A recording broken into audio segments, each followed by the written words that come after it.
بسم اللہ الرحمن الرحیم۔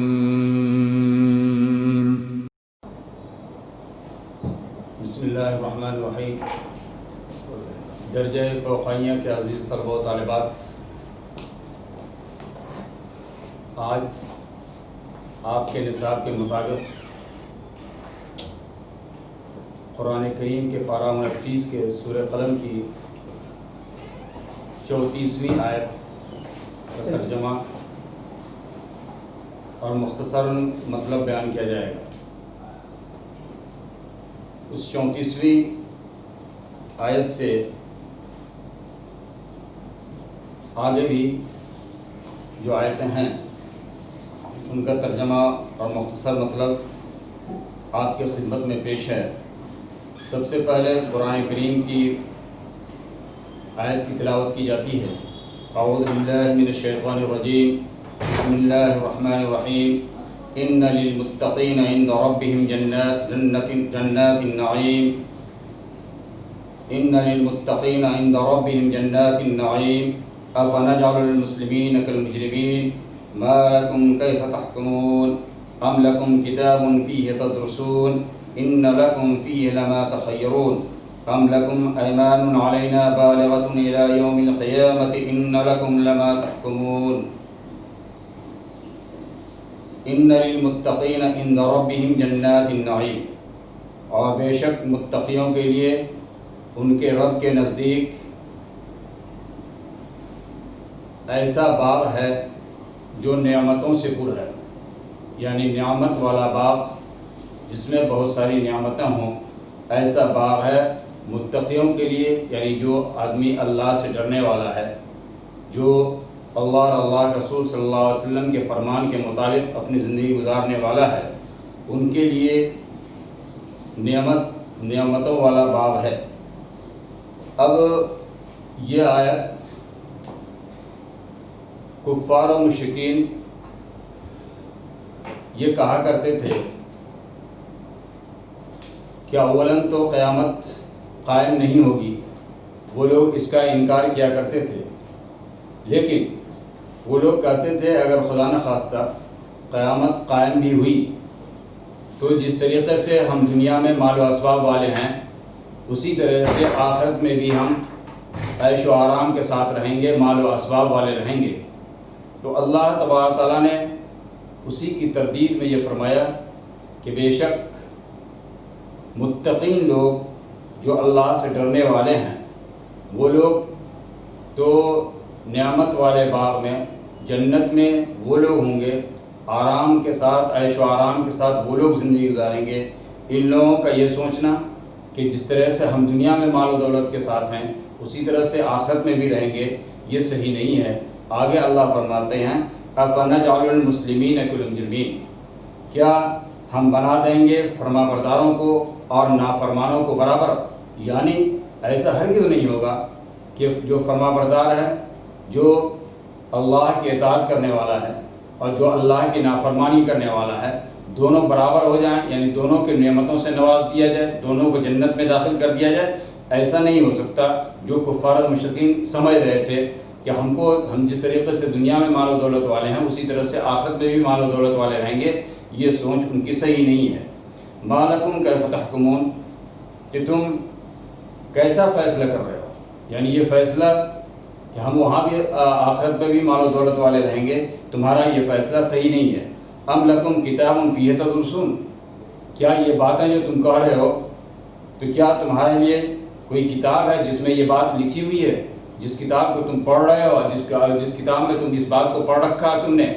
کہ وہاں تمہارے لیے مال و دولت ہوگا، عیش و آرام کی چیزیں ہوں گی۔ ان لکم فیہ لما تخیرون، کہ بے شک تمہارے لیے ان میں وہ چیزیں ہیں جس کو تم پسند کرو گے، یعنی جو تم چاہو گے اسی کے مطابق فیصلہ ہوگا، جو تم چاہو گے اسی کے مطابق تمہیں نعمتیں ملیں گی۔ کیا اس کتاب میں یہ بات لکھی ہوئی ہے؟ ام لکم ایمان علینا بالغۃ الی یوم القیامہ، اب آگے اللہ تبارک فرماتے ہیں یا تمہارے لیے قسمیں لی گئی ہیں ہم پر، کیا تم نے ہم سے کوئی قسمیں لے رکھی ہے جو قیامت کے دن تک باقی رہے گی؟ یعنی کسی قسم کے ذریعے سے تم نے اس چیز کو معید کر رکھا ہے کہ قیامت تک یہ چیزیں باقی رہیں گی، یہ قسم باقی رہے گی اور اس چیز کو پورا کیا جائے گا۔ ان لکم لما تحکمون، کہ بے شک تمہارے لیے وہ چیزیں ہوں گی جن کا تم فیصلہ کرتے ہو۔ سلہم ایہم بذالک دعین، آپ ان سے پوچھئے، آپ ان سے دریافت کیجئے، ایہم بذالک دعین،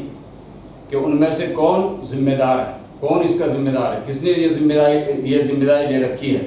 ام لہم شرکا، کیا ان کے لیے کوئی شریک ہیں، شرکا ہیں، فلیاتوا بشرکائہم، اگر ان کے کوئی شرکا ہیں تو وہ اپنے شرکا کو لائیں، ان کانوا صادقین، اگرچہ وہ لوگ سچے ہیں، اگر وہ اپنی ان باتوں میں سچے ہیں کہ ہمیں آخرت میں بھی وہی عیش و آرام ملے گا، تو اگر اس بات میں وہ سچے ہیں، ان کے کچھ شریک شرکا لوگ ہیں تو ان شرکا کو وہ پیش کریں۔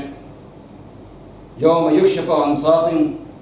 ویدعون الی السجود فلا یستطیعون، اب یہ کہتے ہیں یوم یکشف عن ساق، کہ جس دن کے پنڈلی کھول دی جائے گی، یعنی اللہ تبارک تعالیٰ اپنی تجلی کا ظہور فرمائیں گے، تو جب تجلی کا ظہور فرمائیں گے تو یہ سارے کے سارے لوگ مدہوش ہو جائیں گے۔ وَيُدْعَوْنَ إِلَى السُّجُودِ، اور جب ان لوگوں کو سجدے کے لیے بلایا جائے گا، فَلَا يَسْتَطِيعُونَ، تو وہ لوگ اس کی استطاعت نہیں رکھیں گے، یعنی جو ایمان والے ہوں گے، مومن مرد مومن عورتیں، یہ تو سجدے میں گر جائیں گی، یہ لوگ سجدے میں چلے جائیں گے، لیکن جو منافق ہوں گے، جو کافر اور مشرک ہوں گے، وہ سجدے کی استطاعت نہیں رکھیں گے، یعنی ان کی کمر، ان کی پیٹھ اتنی سخت ہو جائے گی کہ وہ جھک ہی نہیں سکیں گے اور سجدہ نہیں کر سکیں گے۔ خاشعتاً، تو اب کیا ہوگا، لامحالہ آخرت میں ان کے لیے کیا ہوگا، خاشعتاً ابصارہم، ان کے چہرے، ان کی نگاہیں جھکی ہوئی ہوں گی، ان کی نگاہیں جھکی ہوں گی، ترہقہم ذلہ، اور ذلت ان پر چھائی ہوئی ہوگی، ذلت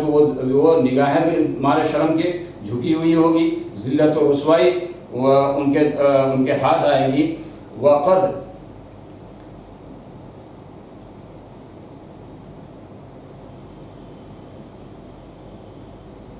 كَانُوا يَدْعُونَ إِلَى السُّجُودِ وَهُمْ سَالِمُونَ، اور یہ چیزیں کیوں ہو رہی ہوں گی کہ وہ ان کی نگاہیں پست ہوں گی، وہ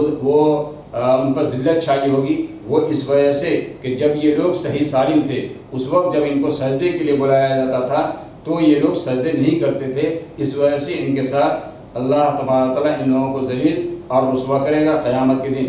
فَذَرْنِي وَمَنْ يُكَذِّبُ بِهَذَا الْحَدِيثِ سَنَسْتَدْرِجُهُمْ مِنْ حَيْثُ لَا يَعْلَمُونَ۔ اب اس آیت میں اللہ تبارک تعالیٰ حضور صلی اللہ علیہ وسلم کو تسلی دے رہے ہیں کہ آپ ان کو چھوڑ دیجئے، مجھے بھی چھوڑ دیجئے، اور ان لوگوں کو جو اس قیامت کے دن کا انتظار کر رہے ہیں ان کو مہلت دیجیے، ان کو چھوڑ دیجیے، یعنی آپ عذاب میں جلدی نہ کیجیے، ہم دھیرے دھیرے ان کو اپنی گرفت میں لے لیں گے، ابھی ہم اس کو ڈھیل دے ہوئے ہیں، اس لیے آپ ان کے لیے عذاب کی جلدی نہ کیجیے۔ اللہ تبارک تسلی دے ہوئے کر رہے ہیں کہ آپ مجھ پر بھروسہ رکھیے، یہ کافر و مشرک جو قیامت کے دن کا انکار کر رہے ہیں، ان کو ہم عذاب میں ضرور ان کو سزا ضرور دیں گے، اور یہ لوگ عذاب کے ضرور مستحق ہوں گے اور عذاب میں ان کو ڈالا جائے گا۔ فَذَرْنِي وَمَنْ يُكَذِّبُ بِهَذَا الْحَدِيثِ، تو آپ مجھے بھی چھوڑ دیجئے، وَمَنْ يُكَذِّبُ بِهَذَا الْحَدِيثِ، اور جو اس حدیث کا انکار کر رہے ہیں ان کو بھی سَنَسْتَدْرِجُهُمْ، کہ ہم عنقریب آہستہ آہستہ ان کو پکڑیں گے، اس طرح کہ لا يعلمون، ان کو اس کی خبر بھی نہیں ہوگی، ایسا ابھی ڈھیل دیتے جا رہے ہیں، اور اچانک ہم جب پکڑیں گے، ہماری پکڑ آئے گی، ہمارا عذاب آئے گا، تو پھر یہ لوگ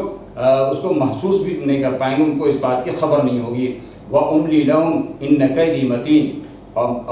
اور میں تو ان کو ڈھیل دے رہا ہوں، میں ان کو ڈھیل دیتا جا رہا ہوں، إِنَّ كَيْدِي مَتِينٌ، کہ بے شک میری تدبیر سخت ہے، میری تدبیر مضبوط ہے، جب میری تدبیر آئے گی اور میری جانب سے پکڑ آئے گی تو یہ لوگ اس سے محفوظ اور معمون نہیں رہ سکتے۔ أَمْ تَسْأَلُهُمْ أَجْرًا فَهُمْ مِنْ مَغْرَمٍ مُثْقَلُونَ، اب اللہ کے رسول صلی اللہ علیہ وسلم کے بارے میں بتایا جا رہا ہے کہ جب آپ اپنی نبوت اور رسالت کی دعوت دے رہے ہیں تو یہ لوگ آپ سے قریب نہیں ہو رہے ہیں، آپ کی بات نہیں مان رہے ہیں، تو کیا ہے، أَن تَسْأَلُهُمْ أَجْرًا، کیا آپ ان سے اجر مانگتے ہیں، اجرت طلب کرتے ہیں، کوئی معاوضہ مانگ رہے ہیں جو آپ کی بات کو نہیں مان رہے ہیں۔ أَن تَسْأَلُهُمْ أَجْرًا فَهُمْ مِنْ مَغْرَمٍ مُثْقَلُونَ، آپ ان سے کوئی معاوضہ مان رہے ہیں کہ اس بوجھ تلے وہ لوگ دبے جا رہے ہیں۔ أَمْ عِندَهُمُ الْغَيْبُ فَهُمْ يَكْتُمُونَ، یا ان کے پاس غیب کا کوئی علم ہے جو وہ لکھ لیا کرتے ہیں، یعنی غیب کی کوئی خبر ان کے پاس ایسی آ گئی ہے کہ وہ چیزیں محفوظ ہیں جس کی بنا پر